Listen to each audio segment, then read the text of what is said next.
இந்த வார திரை விமர்சன நிகழ்ச்சியில நம்ம பார்க்க இருக்க போற படம் 24. காலத்தை கடந்து செல்லும் ஐன்ஸ்டீனோட டைம் மிஷின் கதைக்களத்தை கொண்டு ஹாலிவுட்ல படங்கள் வந்துள்ளது. அந்த வரிசையில தமிழ் இயக்குனர் விக்ரம் கே குமார் இயக்கத்துல சூர்யா முதன்முறையா ஒரு மாறுபட்ட கதாபாத்திரத்துல நடித்து வெளிவந்திருக்கும் படம் தான் 24. 1990ல இரட்டை சகோதரர்களாக தம்பி சூர்யா தனது ஆராய்ச்சியான ப்ராஜெக்ட் 24 வாட்சை கண்டுபிடிக்கிறார். அதை அண்ணன் சூர்யா தனக்கு சொந்தமாக முயற்சி செய்ய தனது தம்பி சூர்யாவையும் அவருடைய மனைவி நித்யா மேனனையும் கொலை செய்கிறார். ஒரு கட்டத்துல ஒரு விபத்துல தம்பி சூர்யாவோட குழந்தையையும் அவர் அடைய நினைத்த ப்ராஜெக்ட் 24ஐயும் தவறவிட்டு கோமாவுக்கு செல்கிறார் ஆத்ரேயா.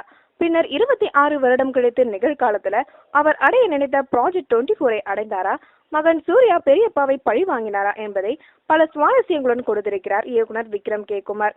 2 கதாபாத்திரத்துல நிறைய நடித்திருந்தாலும் சூர்யா 3 கதாபாத்திரத்துல நடிப்பது இதுவே முதன்முறை.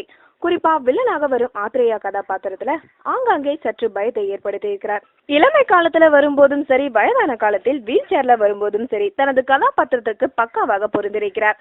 சமந்தாவும் நித்யா மேனனும் சொல்லும் அளவிற்கு கதாபாத்திரம் இல்லை என்றாலும் தங்களுடைய பங்கை சரியாக செய்துள்ளார்கள். குறிப்பா சமந்தா அழகு பதுமையாக காட்சியளிக்கிறார். வேல் படத்திற்கு பிறகு சரண்யா பொன்வனன் அம்மாவாக இந்த படத்துல சூர்யாவுடன் இணைந்திருக்கிறார். ஒரு கலகலப்பான அம்மாவாகவும் சரி, சூர்யா தன்னுடைய மகன் இல்லை என்பதை சொல்லும் போதும் உணர்வு பூர்வமான நடிப்பை வெளிப்படுத்தியிருக்கிறார் சரண்யா பொன்வனன்.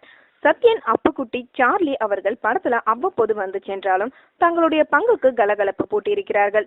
குறிப்பாக ஆத்ரேயாவுடன் வரும்போது அவரும் சேர்ந்து மிரட்டியிருக்கிறார். யாவரும் நலம் மனம் படத்திற்கு பிறகு இயக்குனர் விக்ரம் குமாருக்கு இதுதான் அடுத்த படம் என்பதால் பல நாட்கள் கதையை யோசித்து எடுத்துள்ளார். ஏஆர் ரகுமானோட பாடல்களும் பின்னணி இசையும் காலத்திற்கு இன்னும் ஒரு பலத்தை சேர்த்திருக்கிறது. காலம் என் காதலி, நான் உன் அருகினிலே பாடல் மனதில் தங்கி விடுகின்றன. திருநாவுக்கரசின் ஒளிப்பதிவுல காட்சிகள் தத்ரூபமாக காட்டியிருக்கிறார். மொத்தத்துல 24 இந்த கோடை காலத்திற்கு ஏற்ற படம்.